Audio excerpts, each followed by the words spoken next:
इस वीडियो में हम लोग वेस्ट बंगाल बोर्ड के क्लास 10 के मैथ्स बुक का एक्सरसाइज 5.3 जो पेज नंबर 97 में दिया गया है, इसका क्वेश्चन नंबर 5 का 1 और 2 सॉल्यूशन करेंगे और ये इस एक्सरसाइज का 5th वीडियो है। तो हम एक एक करके इसका प्रमाण जो है वो कर लेते हैं। लिखेंगे दिया गया है।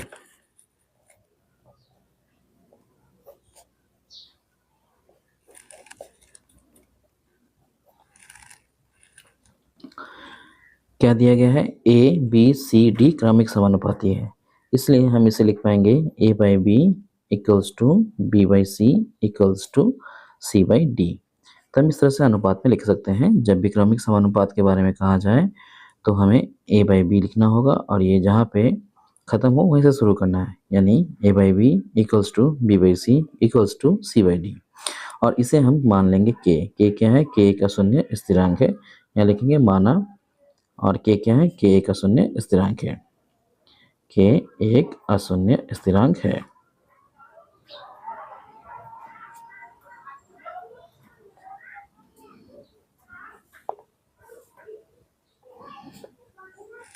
तो हमने ये लिख लिया। अब हम देखते हैं कि ए का जब हम मान निकालेंगे तो यहाँ ए लिखेंगे और इस बी का मल्टीप्लाई इस के से होगा, तो ये बन जाएगा बी के।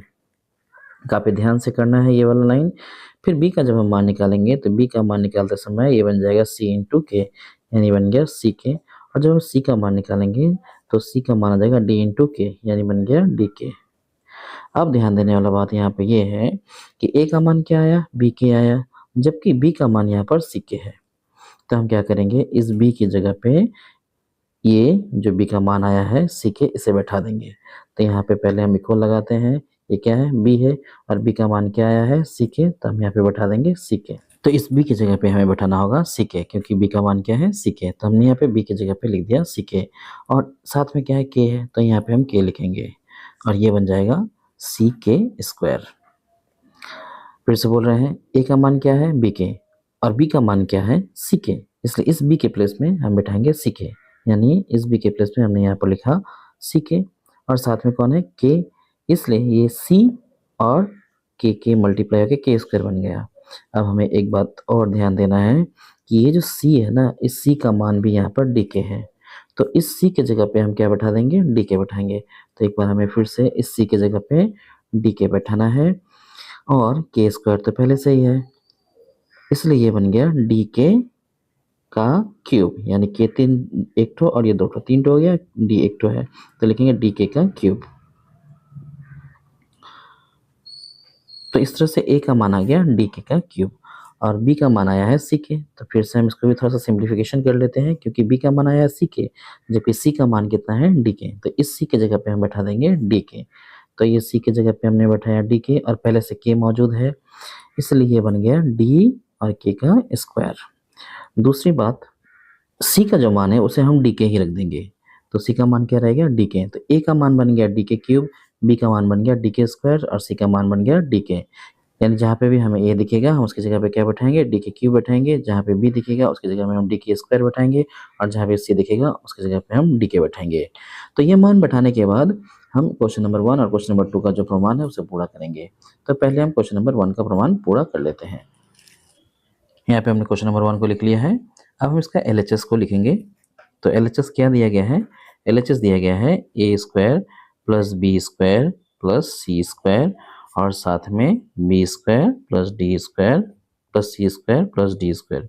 ये LHS का पार्ट दिया गया है, हमने इसे लिख लिया। अब हम यहाँ पे मान बैठाएंगे। क्या मान बैठाएंगे?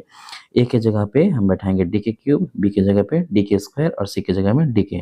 तो हम यहाँ पे मान बैठा लेते हैं। इक्वल लगाएंगे, ए के जगह पे हमें बैठाना है डी के क्यूब, तो हम यहाँ पे डी के क्यूब लिखेंगे, और साथ में ए के ऊपर स्क्वायर है इसलिए हम इसे ब्रैकेट में लिखकर स्क्वायर लगा देंगे, प्लस बी स्क्वायर, और बी का मान है डी के स्क्वायर, तो हम यहाँ पे लिखेंगे पहले डी के स्क्वायर और इसे ब्रैकेट में घेरेंगे। बी के ऊपर स्क्वायर होने के कारण इस ब्रैकेट के ऊपर भी हमें स्क्वायर लगाना पड़ेगा। सी का मान हमें डी के रखना है, इसलिए हम डी के लिखेंगे। सी के ऊपर स्क्वायर है इसलिए हम डी के को ब्रैकेट में रख के इसके ऊपर स्क्वायर लगा देंगे। अब हम क्या करेंगे, इसे सेकंड ब्रैकेट में इस तरह से घेर देते हैं।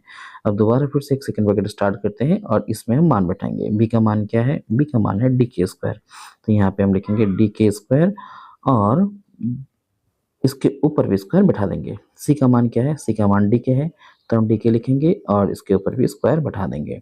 प्लस लगाएंगे, डी स्क्वायर है तो डी स्क्वायर की जगह पे हमें डी स्क्वायर ही रखना है, इसलिए डी स्क्वायर ही लिख देंगे और सेकंड ब्रैकेट को क्लोज करके इस तरह से रख देंगे।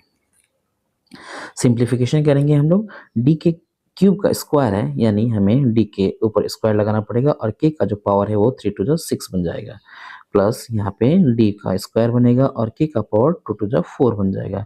प्लस यहाँ पे डी पे स्क्वायर आएगा और के ऊपर भी स्क्वायर आएगा। हम इसे भी ब्रैकेट में घेर कर रख देते हैं। फिर से ब्रैकेट स्टार्ट करते हैं और यहाँ पे भी हम लोग इसको ब्रेक करेंगे। तो करने के बाद डी के ऊपर स्क्वायर बन जाएगा और के ऊपर बन जाएगा पावर 4 और यहाँ पे डी का स्क्वायर, के का पावर स्क्वायर और यहाँ भी डी का स्क्वायर। ब्रैकेट को क्लोज कर देते हैं। अब हम देखते हैं कि कॉमन क्या क्या आ रहा है। तो यहाँ से हम देख रहे हैं कि डी स्क्वायर कॉमन आ रहा है और साथ में के स्क्वायर भी कॉमन आ रहा है। तो हम डी स्क्वायर और के स्क्वायर को कॉमन लेंगे, ब्रैकेट लगाएंगे। यहाँ पे बचेगा डी स्क्वायर तो कॉमन आ गया है, के 6 टो था 2 टो निकल गया है यानी कि कितना टो बचेगा, 4 टो बचेगा। प्लस लिखेंगे, डी स्क्वायर कॉमन जा चुका है, के 4 टो है 2 टो कॉमन निकला है इसलिए 2 टो बचेगा। प्लस डी स्क्वायर के स्क्वायर दोनों कॉमन आ चुका है इसलिए यहाँ पे बचेगा 1। ब्रैकेट को क्लोज कर देते हैं। अब यहाँ पर भी हम देख रहे हैं कि इनमें से डी स्क्वायर कॉमन आ रहा है, इनटू में है इसलिए हम इस तरह से लिख सकते हैं।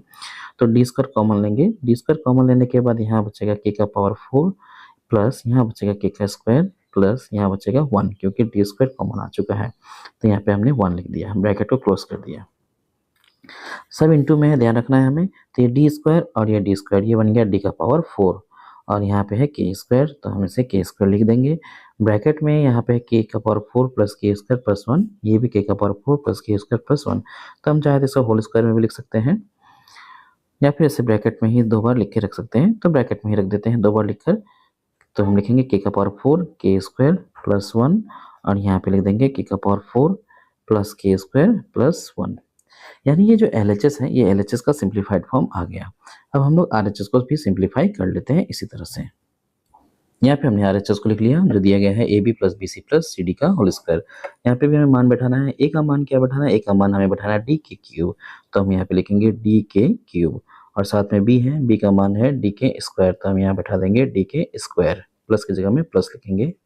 इसके बाद यहाँ B है तो B की जगह पे हम बैठाएंगे D के स्क्वायर, C के जगह पे हमें D के बैठाना है तो बैठा देंगे, फिर प्लस है तो प्लस लिखेंगे, C के जगह पे हमें D के बैठाना है D के लिखेंगे और यहाँ पे D है तो D को D ही रखना है, D को कोई चेंज नहीं करना है इसलिए D की जगह पे D ही रखना है और पूरे को ब्रैकेट में रखकर ऊपर हमें स्क्वायर लगा देना है। तो इस तरह से हम लगा देंगे। अब अंदर में थोड़ा सा कैलकुलेशन कर लेते हैं। तो कैलकुलेशन में हम ये देखेंगे कि यहाँ पे D एक ठो है, ये एक ठो है तो कितना टो D हो गया, 2 टो D हो गया, के 3 टो और 2 टो, के कितना टो हो गया 5 टो। प्लस यहाँ पे D 2 टो है तो लिखेंगे 2 टो D यानी D स्क्वायर और के कितना टो है 2 टो और 1 टो 3 टो, यहाँ पे लिख देंगे क्यूब। प्लस ये लिखेंगे डी स्क्वायर साथ में के, टोटल फिर से ब्रैकेट में रखकर ऊपर स्क्वायर लगा देना है। इक्वल लगाएंगे, यहाँ से कॉमन क्या आ रहा है अंदर से हमें ये देखना होगा। तो अंदर से डी स्क्वायर जो है वो कॉमन आ रहा है, साथ में के भी कॉमन आ रहा है और हम ब्रैकेट लगाते हैं। तो कॉमन लेने के बाद हम देखेंगे कि यहाँ से डी स्क्वायर कॉमन निकल गया, के 5 टो था 1 टो की कॉमन निकला इसलिए कितना टो की बचेगा, 4 टो की बचेगा। तो हम लिखेंगे के का power 4 plus D square common आ चुका है, के कॉमन निकला है तो 3 टो के में से अगर 1 टो के कॉमन निकल जाए तो यहाँ बचेगा के square plus D square common जा चुका है, के भी कॉमन जा चुका है तो यहाँ पे बचा 1। तो इस तरह से हम लिख देंगे और ब्रैकेट लगाएंगे सेकेंड वाला, इसके ऊपर लिखना पड़ेगा स्क्वायर क्योंकि इसके ऊपर स्क्वायर था।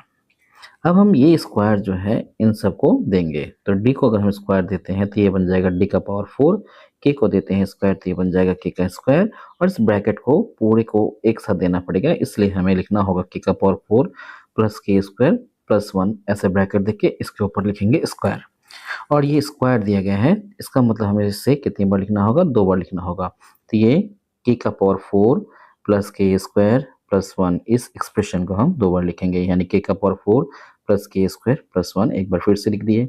अब हम देख रहे हैं कि ये जो LHS का जो एक्सप्रेशन था और ये जो RHS का एक्सप्रेशन आया ये दोनों सेम है। तो इस तरह से हम कह सकते हैं कि LHS इक्वल्स टू RHS। तो यहाँ लिख देंगे LHS इक्वल्स टू RHS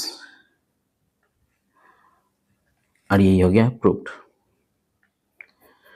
तो क्वेश्चन नंबर 1 का प्रमाण जो है ये पूरा हो गया। अब हम क्वेश्चन नंबर 2 का प्रमाण करेंगे। क्वेश्चन नंबर 2 का हमने यहाँ पे लिख लिया है। इसमें कहा गया है बी माइनस सी का whole square plus C minus A का whole square plus B minus D का whole square equals to A minus D का होल स्क्वायर। एलएचएस को भी हमने यहाँ पे लिख लिया है। तो इसमें मान बैठाने के पहले हमने इसे सिंप्लीफाई अगर कर लेते हैं तो ज़्यादा आसान होगा, तो कर लेते हैं। बी माइनस सी का होल स्क्वायर का फॉर्मूला बैठाएंगे तो लिखेंगे B square minus 2bc plus C square. फिर इसी तरह से यहाँ भी मान बैठा देते हैं, फॉर्मूला बैठा देते हैं सी स्क्वायर माइनस 2ac प्लस ए स्क्वायर। यहाँ भी मान बैठा देते हैं, फॉर्मूला बैठा देते हैं b square minus 2bd plus D square equal लगाते हैं। बी हम देख रहे हैं 2 बार है इसलिए 2b स्क्वायर लिख देंगे, सी भी 2 बार है इसलिए हम 2c स्क्वायर लिख देंगे, और ए और डी एक एक बार है तो हम उसे एक बार ही लिखेंगे। माइनस 2bc हमें दिख रहा है तो हम यहाँ लिखेंगे माइनस 2bc, फिर माइनस 2ac, फिर माइनस 2bd लिख देंगे। अब हम मान बैठाते हैं तो 2 लिखेंगे, b का मान है डी के स्क्वायर तो डी के स्क्वायर बैठा देंगे, और इसके ऊपर भी स्क्वायर है तो हम डी के स्क्वायर के ऊपर भी स्क्वायर लगाएंगे, प्लस लगाते हैं 2 लिखेंगे। सी का मान है डी के तो हम डी के लिखेंगे और डी के ऊपर स्क्वायर लगाएंगे क्योंकि सी के ऊपर स्क्वायर है, प्लस ए स्क्वायर यानी ए का मान है डी के क्यूब तो पहले हमें डी के क्यूब लिखना है, उसके ऊपर स्क्वायर लिखना है, प्लस डी स्क्वायर यानी डी का मान तो हमें डी ही रखना है इसलिए डी पे कुछ नहीं करके जैसे डी स्क्वायर है वैसे डी स्क्वायर पे यहाँ पे लिख देना है। माइनस 2 लिखेंगे, बी सी यानी बी का जो वैल्यू है वो है डी के स्क्वायर तो हम डी के स्क्वायर लिखते हैं, डॉट लगाते हैं, डॉट का मतलब इनटू है, और सी का मान है डी के तो यहाँ पे लिख देते हैं डी के माइनस 2ac, 2 ए के जगह पे हम बैठाएंगे डी के क्यूब और सी के जगह पे हम बैठाएंगे डी के, तो सिर्फ डी के तो डी के बैठा देते हैं, माइनस 2bd, बी के जगह पे हमें बैठाना है डी के स्क्वायर और डी के जगह पे हमें डी ही रखना है तो हम यहाँ पे डी लिख देंगे। अब इसको थोड़ा सा सिंप्लीफिकेशन कर लेते हैं तो हम देखते हैं 2 जो है वो 2 ही रहेगा, डी के स्क्वायर का स्क्वायर यानी ये बन जाएगा डी स्क्वायर के का पावर 4 प्लस 2 यहाँ बन जाएगा ये डी का स्क्वायर के का power square plus D square के का power 6 plus D square minus यहाँ पे बनेगा 2, डी 2 ठो है यानी डी स्क्वायर और के भी बन जाएगा क्यूब क्योंकि 2 ठो और 1 ठो 3 ठो है तो 2d स्क्वायर और के बन जाएगा 4 ठो, 3 ठो और 1 ठो 4 ठो माइनस 2d पे स्क्वायर और के पे स्क्वायर। अब हम देखते हैं कोई कैंसिलेशन हो रहा है या नहीं, सब कोई सब्ट्रैक्शन हो रहा है या नहीं। तो हम देख रहे हैं कि ये जो 2d स्क्वायर के स्क्वायर है और ये 2d स्क्वायर के का स्क्वायर, ये 2d स्क्वायर के स्क्वायर और ये 2d के स्क्वायर ये दोनों आपस में घट गया, और ये 2d स्क्वायर के का पावर 4 ये 2d स्क्वायर के का पावर 4 ये जो है ये भी आपस में घट गया। तो क्या क्या बच्चा, हम यहाँ पे 3 ठो पार्ट देख रहे हैं, इन तीनों पार्ट को लिख लेते हैं। तो इसमें हम देख रहे हैं d का पावर स्क्वायर के का पावर 6 माइनस 2d स्क्वायर के का power cube plus D square ये बचा। अब हम क्या करते हैं, इन तीनों में से डी स्क्वायर को कॉमन ले लेते हैं, तो डी स्क्वायर अगर कॉमन लेंगे तो ये बनेगा के का पावर 6 माइनस 2 के क्यूब प्लस 1। तो ये हमारा एलएचएस का एक्सप्रेशन आया, हम इस एलएचएस का एक्सप्रेशन को ऐसे ही रख देंगे। अब हम आरएचएस को सिंप्लीफाई कर लेते हैं। यहाँ पे हमने आरएचएस वाले एक्सप्रेशन को लिख लिया है। आरएचएस को सिंप्लीफाई करने के बाद मान बढ़ाए तो ज़्यादा आसान होगा, इसलिए हम पहले इसको फॉर्मूला में ब्रेक कर लेते हैं। तो इसका फॉर्मूला होगा A square minus 2ad plus D square, उसके बाद मान बैठाते हैं। तो ए का मान क्या था, डी के क्यूब था तो डी के क्यूब लिखेंगे, इस एक के ऊपर स्क्वायर है इसलिए यहाँ भी स्क्वायर लगा देते हैं, माइनस 2 ए का मान है डी के क्यूब तो डी के क्यूब लिखेंगे और डी का जो मान है वो डी ही है तो छोड़ देते हैं ऐसे ही, प्लस लगाते हैं डी स्क्वायर की जगह पे हमें डी स्क्वायर ही रखना है तो डी स्क्वायर को डी स्क्वायर ही छोड़ देते हैं, इक्वल लगाते हैं डी के क्यूब का स्क्वायर यानी डी के ऊपर हमें स्क्वायर लगाना है, के का पावर स्क्वायर क्यूब का स्क्वायर यानी पावर बन जाएगा 6 माइनस 2 डी 2 ठो है इसलिए बन गया डी स्क्वायर के क्यूब रह गया प्लस डी स्क्वायर यहाँ पे भी रह गया। अब हम देख रहे हैं इन तीनों में से डी स्क्वायर जो है वो कॉमन आएगा तो कॉमन लेंगे, क्या बचेगा के का पावर 6 माइनस 2 के क्यूब प्लस 1। अब हम देख रहे हैं कि ये जो एलएचएस का एक्सप्रेशन आया था वही एक्सप्रेशन आरएचएस का भी आया है। तो LHS इक्वल्स टू क्या बन गया RHS, तो हम यहाँ पे लिखेंगे LHS इक्वल्स टू RHS। तो यहाँ पे हमने लिखा LHS इक्वल्स टू RHS और लिख देंगे प्रूव्ड। तो इस तरह से क्वेश्चन नंबर 2 का प्रमाण भी हमारा पूरा यहाँ पे हो जाता है।